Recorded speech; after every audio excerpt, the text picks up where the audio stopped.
सदीक जान अपनी बड़ी खबर के साथ मौजूद है हमेशा की तरह। सदीक, क्या है आज की बड़ी खबर? देखें जी, पीडीएम के लिए मामलात जो हैं वो बहुत संगीन, बहुत गंभीर हो चुके हैं और ख़ास तौर पे कल जो मरियम साहिबा का जो एक टीवी चैनल को दिया गया इंटरव्यू है उसने मज़ीद मसाइल का शिकार कर दिया है पीडीएम को, जो बाकी बची खुची जमातें हैं उनको। क्योंकि कल उन्होंने जो इंटरव्यू में बात की जिसमें उन्होंने कहा कि हम ये चाहते हैं कि हुकूमत 5 साल पूरे करे और साथ ही उन्होंने कहा कि वो इस हुकूमत को नहीं कराएंगी। तो इस चीज़ का पीपल्स पार्टी ने बड़ा सख्त नोटिस लिया है और पीपल्स पार्टी अब सियासी तौर पे जो पीपल्स पार्टी को पहले दबाने की कोशिश की जा रही थी, पीपल्स पार्टी को बदनाम करने की कोशिश की जा रही थी और पीपल्स पार्टी को कहा जा रहा था कि पीडीएम की तबाही और बर्बादी और नाकामी के जिम्मेदार पीपल्स पार्टी वाले हैं। अब पीपल्स पार्टी उस बयान के बाद जो है वो बड़े सख्त उन्होंने रद्द-ए-अमल दिया है और पीपल्स पार्टी की जानिब से चौधरी मंजूर साहब और फैसल करीम कुंडी साहब दोनों ने ये बयानात जारी किए पीपल्स पार्टी की जानिब से कि अब आप बताएं, आप तो हमें कहते थे कि हम इमरान खान को नहीं गिराना चाहते, अब आप बताएं कि कौन वो जो मुख्तदर हल्के हैं वो भी चाहते हैं कि इमरान खान 5 साल पूरे करे और मरियम साहिबा भी कह रही है कि 5 साल पूरे करे। तो फिर इसका मतलब है कि आप दोनों तो एक पेज पर हैं। आप तो हमें कह रहे थे कि हम ये हुकूमत नहीं गिराना चाहते, हम तो आपको कह रहे थे कि अदम एतमाद लाएं, आपने कहा नहीं अदम एतमाद नहीं लाना बल्कि इस्तीफे देने हैं। आप किसका फायदा कर रहे थे? आप कहते थे इस्तीफे दे दें, हम इस्तीफे दे देते, इमरान खान तो 2/3 मेजॉरिटी आ जाती उसके पास। आपने हमें कहा कि सेनेट इलेक्शन का बाइकआउट करें, हम बाइकआउट करें, सेनेट में वो अक्सरियत में आ जाते। आपने हमें कहा ज़िमनी इलेक्शन ना लड़ो, हम ना लड़ते, इमरान खान सारी सीटें जीत जाता, हम सारे इस्तीफे दे देते, पार्लियामेंट तो बरकरार रहती। तो अब पीपल्स पार्टी ये पूछ रही है कि अब नून लीग बताए, अपनी पोजीशन वाजे करे कि नून लीग किसके एजेंडे पर चल रही थी, नून लीग क्यों चाहती थी कि अदम एतमाद ना लाया जाए। और आज जो पीडीएम का इजलास था उसमें मैं आपको बता देता हूं कि बड़ा इंपॉर्टेंट कुछ ही देर पहले बयान जारी किया है शाजिया मरी साहबा ने, जिसमें वो कहती हैं कि आज का पीडीएम का इजलास पीपीपी और एएनपी के बगैर एक अफ्तार पार्टी के अलावा कुछ नहीं था।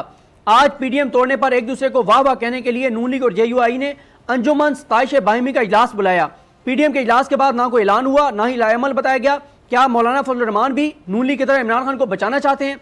मौलाना फजल रहमान बताएंगे कि क्या पीडीएम इजलास में पीटीआई हुकूमत के खात्मे के खिलाफ नून लीग के मौके पर इत्तफाक हो गया है? हैरत हुई कि पीडीएम के इजलास के बाद मौलाना फजल रहमान ने इस्तीफों का ऐलान नहीं किया। लगता है कि पीटीआई हुकूमत ना गिराने का ऐलान करने वाली नून लीग पीपी से इस्तीफे लेकर सिर्फ सिंध हुकूमत गिराना चाहती थी। सवाल उठ रहे हैं कि क्या बाप के कहने पर नून लीग ने पीडीएम को पीटीआई बचाओ इत्तेहाद बना दिया? इस तरह के उन्होंने बड़े लंबे बयानात और ज़बरदस्त उन्होंने सवालात उठाए हैं कि मरियम साहबा ने कल क्यों ये ऐलान किया कि वो पीटीआई की हुकूमत को नहीं गिराएंगे। मरियम साहबा इस वक्त बहुत मुश्किल में हैं, उनको समझ नहीं आ रही। कल वो ये बयान दे बैठी, उससे पहले जो शहबाज शरीफ साहब की रिहाई है, पहले एक्सपेक्ट किया जा रहा था कि शहबाज शरीफ साहब ईद के बाद एक्टिव होंगे, लेकिन आपने देखा शहबाज शरीफ की रिहाई के 24 घंटे के बाद मरियम साहबा का जो कराची का विजिट था वो कैंसिल हो गया।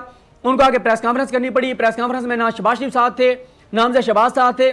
फिर आपने देखा कि मरियम साहबा जो हैं वो आज जो पीडीएम का आज का जो इजलास था उसमें भी कोई उनकी कोई खास लाएमल का ऐलान नहीं हो सका। वो फजल रहमान साहब जो जिहाद का ऐलान कर चुके थे हुकूमत के खिलाफ, कोई लाएमल नहीं आया, कोई इस्तीफों की बात नहीं है, कोई लॉन्ग मार्च की बात नहीं है, कोई तहरीक की बात नहीं है।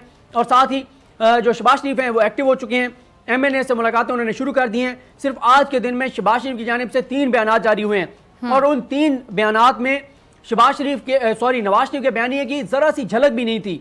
यानी शहबाज शरीफ जो है वो नवाज शरीफ के बयानी को नहीं दोहरा रहे, इदारों पर हमले नहीं कर रहे, इदारों के खिलाफ बयान नहीं दे रहे। और शहबाज शरीफ ने अपनी रिहाई पर जो पहला बयान जारी किया उसमें भी उन्होंने ये नहीं कहा कि मुझे गलत गिरफ्तार किया गया था, मुझे किसी ने इदारों ने गिरफ्तार करवाया था, मुझे एस्टेब्लिशमेंट ने गिरफ्तार करवाया था, ऐसा कोई बयान नहीं था। तो आप ये कह सकते हैं कि शहबाज शरीफ ने नवाज शरीफ के बयानी से बगावत कर दी है। हमजा शहबाज आज तक रिहाई के बाद उनको कितना टाइम हो गया है, मरियम के साथ एक प्रेस कॉन्फ्रेंस भी नहीं की। ये सब चीजें वाज़े तौर पर बता रही हैं कि नून लीग में और शरीफ खानदान में क्या चल रहा है। ठीक है जी, बहुत शुक्रिया सिद्दीक जान आपकी बड़ी खबर के लिए। सब्सक्राइब करें और बेल दबाएं ताकि कोई खबर रह न जाए।